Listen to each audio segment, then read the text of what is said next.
আগের দিন মুগ ডাল টোস্টের একটা রেসিপি শেয়ার করেছিলাম, যাতে কিছুটা ডালের মিশ্রণ বেঁচে গেছিলো। আজ সেটা দিয়েই একটা জিনিস বানাবো।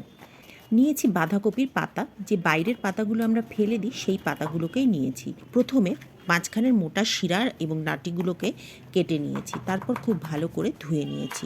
এবারে প্রত্যেকটা পাতাকে দু টুকরো করে নিয়ে তার মধ্যে একটু করে ডালের মিশ্রণ দিয়েছি, দিয়ে এটাকে পার্সেলের মতো মুড়ে নিয়েছি। পার্সেলগুলোকে এরপরে 1 ঘন্টা মতো স্টিম করেছি।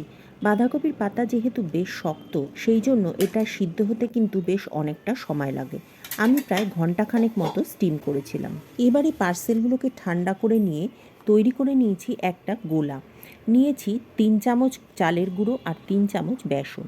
এর মধ্যে স্বাদ মতো নুন, হলুদ গুঁড়ো, লঙ্কা গুঁড়ো আর সামান্য কালো জিরে আর খাবার সোডা দিয়ে একটা ঘন ব্যাটার তৈরি করে নিয়েছি। এবারে প্রত্যেকটা পার্সেল ওই ব্যাটারে চুবিয়ে মুচমুচে করে ভেজে নিয়েছি।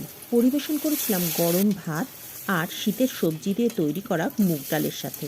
বাঁধাকপির এই পকোড়া আপনি চায়ের সাথে পরিবেশন করতে পারেন। শীতের সবজি দিয়ে বানানো মুগ ডাল আর ডাল টোস্টের রেসিপির লিঙ্ক দুটো আমি কমেন্ট বক্সে পিন করে দেবো, চাইলে দেখে নিতে পারেন। আর পাউরুটির সাইডগুলো দিয়ে কী করেছি সেটা জানতে হলে পরের ভিডিওতে লক্ষ্য রাখুন।